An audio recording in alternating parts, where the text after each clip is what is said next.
전능하사 천지를 만드신 하나님 아버지를 내가 믿사오며 그 외아들 우리 주 예수 그리스도를 믿사오니 이는 성령으로 잉태하사 동정녀 마리아에게 나시고 본디오 빌라도에게 고난을 받으사 십자가에 못 박혀 죽으시고 장사한 지 사흘 만에 죽은 자 가운데서 다시 살아나시며 하늘에 오르사 전능하신 하나님 우편에 앉아 계시다가 저리로서 산자와 죽은 자를 심판하러 오시리라. 성령을 믿사오며 거룩한 공예와 성도가 서로 교통하는 것과 죄를 사하여 주시는 것과 몸이 다시 사는 것과 영원히 사는 것을 믿사옵나이다. 아멘.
주님께서 모세에게 말씀하셨다.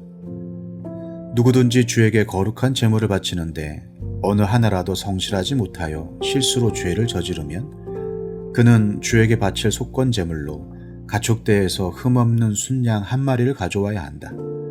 성소의 세겔 표준을 따르면 속건 제물의 값이 은 몇 세겔이 되는지는 네가 정하여 주어라. 그는 거룩한 제물을 소홀히 다루었으므로 그것을 보상하여야 한다. 그러려면 그는 자기가 바쳐야 할 것의 5분의 1을 보태어 그것을 제사장에게로 가져가야 한다. 제사장이 속건 제물인 순양에 해당하는 벌금을 받고서 그의 죄를 속하여 주면 그는 용서를 받는다. 나 주가 하지 말라고 명한 것 가운데서 어떤 것을 하여 잘못을 저질렀으면 비록 그가 그것이 금지된 것인 줄을 몰랐다고 하더라도 그에게는 허물이 있다. 그는 자기가 저지른 악행의 결과에 책임을 져야 한다. 그는 가축대에서 흠없는 순양 한 마리를 제사장에게 가져가야 한다. 속건제물로 바치는 값은 네가 정하여 주어라. 그리하여 그가 알지 못하고 실수로 저지른 잘못은 제사장이 그의 죄를 속하여 주면 그는 용서를 받는다. 이것이 속건 제사이다.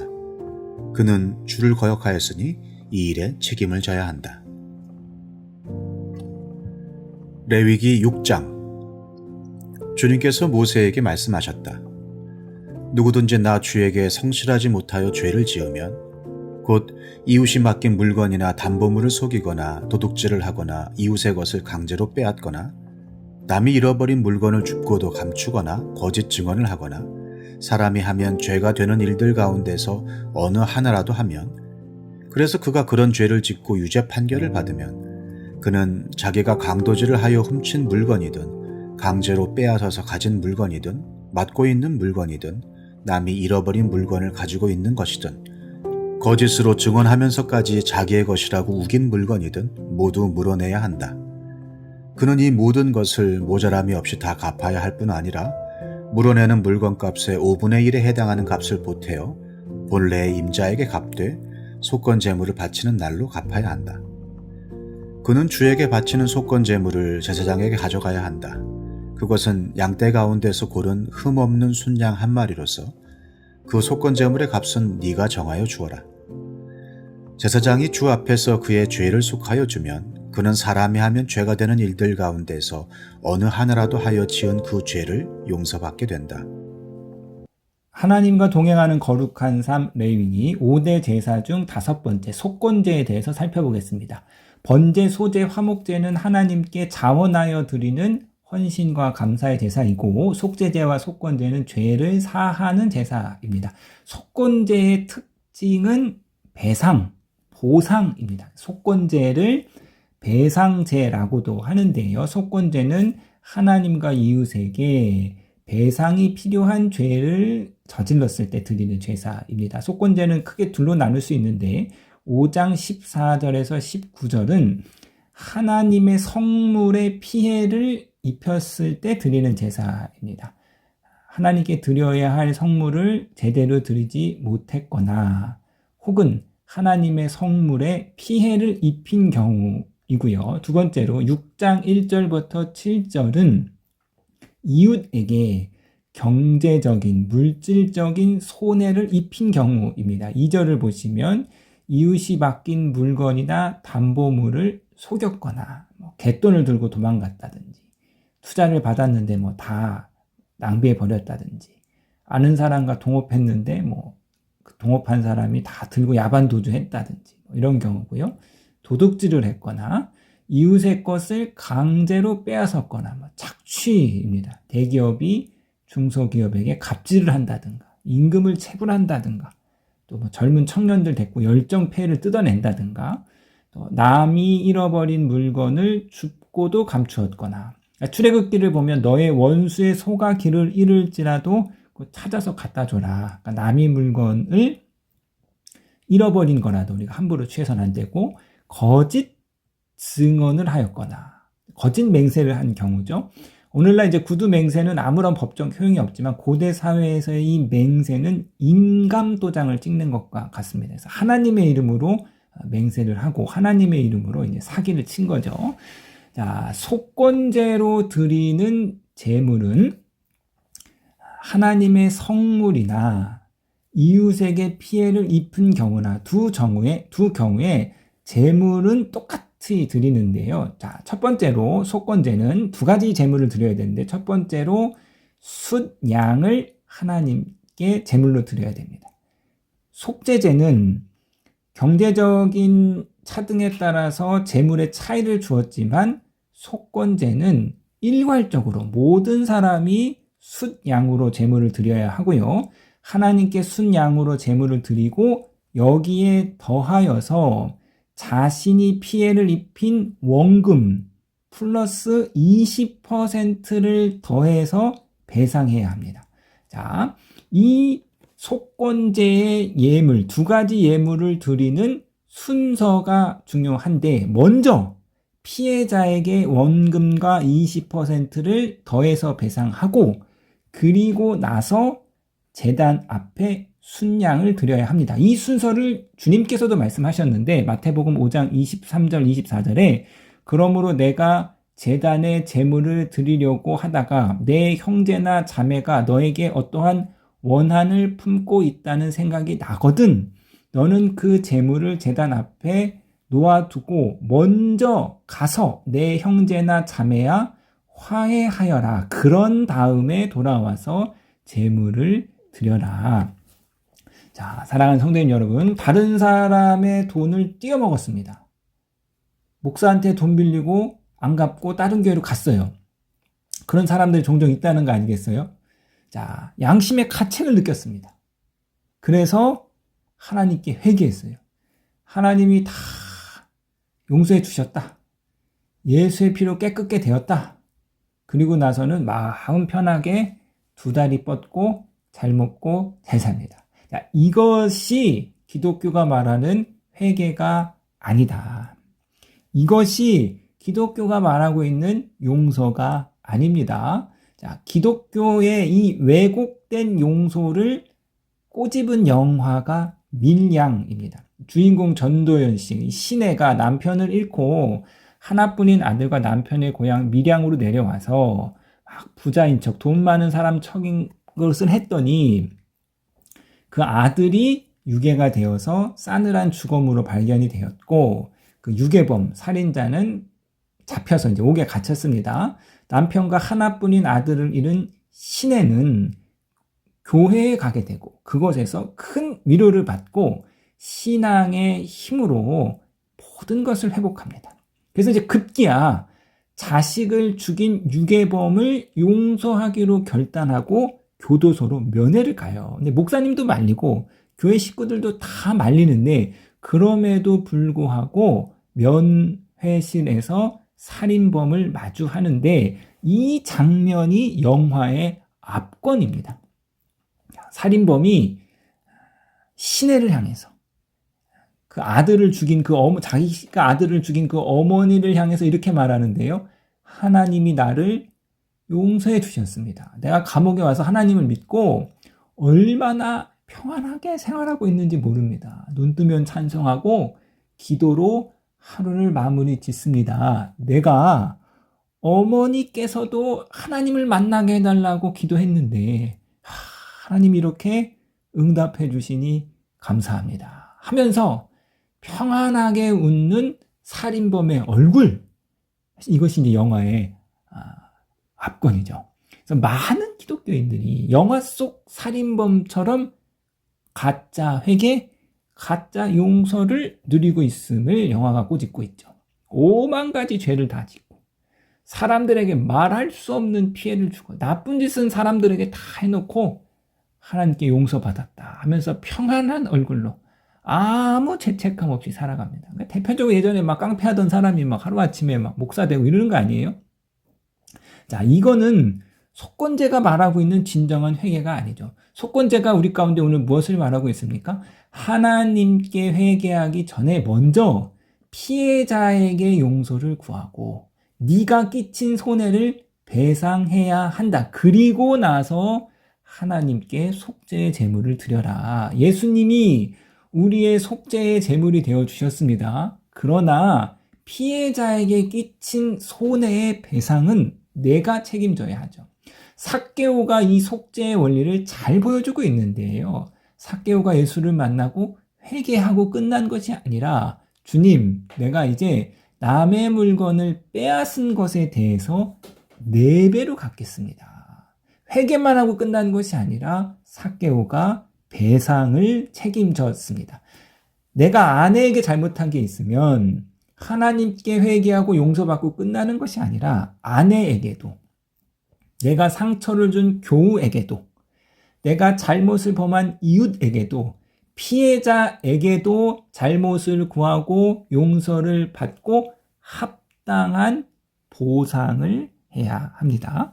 자, 삭개오가 왜 4배를 갚았을까? 자, 출애굽기의 율법에 따르면은요, 출애굽기 22장 1절에 어떤 사람이 소나 양을 도둑질하여 그것을 잡거나 팔면 그는 소 한 마리에는 소 5마리로 양 한 마리에게는 양 4마리로 갚아야 한다. 그러니까 다른 사람 거 도둑질했으면 4배에서 5배로 갚아야 돼. 20%가 아니라 400에서 500%로 보상해야 한다는 거예요. 그럼 이 출애굽기의 율법과 오늘 속건제의 보상에 차이가 있습니다. 자, 이 차이를 어떻게 설명할 수 있느냐 하면, 자, 신학자들은 이렇게 말하는데요. 자, 속건제는 속죄제와 마찬가지로 자신의 죄에 대한 인정과 고백에서 시작이 됩니다. 민수기 5장 6절에서 7절에서 자, 속건제를 이렇게 말하고 있는데, 너는 이스라엘 자손에게 일러라. 남자나 여자를 가릴 것 없이 남에게 어떤 잘못이든지 저질러서 그 일로 주를 배신하였을 때에 그런 사람은 자기의 잘못을 깨닫는 대로 자기가 저지른 잘못을 고백하고 피해자에게 본래의 값에다가 5분의 1을 더 얹어서 갚아야 한다. 그러니까 속건제라는 것은 자신의 죄를 인정하고 자백하는 제사입니다. 이처럼 자신의 죄를 인정하고 자백하면 죄의 형량이 주는 거예요. 20%만 배상하면 됩니다. 이 출애굽기의 율법은 스스로 자수한 것이 아니라 유죄가 판결되었습니다. 도둑질한 물증이 나왔어요. 빼박이에요. 그러면 형량이 400에서 500%를 배상하는 걸로 느는 거예요. 그러니까 똑같은 죄라 할지라도 죄를 인정하면 형량이 낮아져요. 그래서 재판받으면서 반성문 쓰잖아요. 반성문은 제가 이렇게 자기 잘못을 인정하고 반성합니다라고 판사에게 이제 이야기, 호소하는 거죠. 그런데 끝까지 나는 죄를 안 졌어 라고 버티면 죄질이 안 좋다고 해서 형량이 가중되거나 혹은 재판 중에도 구속될 수 있습니다. 자, 사랑하는 성도님 여러분, 하나님이 심판하시면은요, 400에서 500%를 배상해야 되는. 그래서 내가 먼저 회개하면 20%만 배상하면 됩니다. 자, 이것이 하나님이 우리에게 주신 속건제의 은총, 속죄의 은총입니다. 오늘 우리에게 주신 이 속죄의 은총 앞으로 나아가시는 저와 여러분 되시기를 주님의 이름으로 부탁드리겠습니다.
하늘에 계신 우리 아버지여, 이름이 거룩히 여김을 받으시오며 나라에 임하옵시며 뜻이 하늘에서 이룬 것 같이 땅에서도 이루어지이다.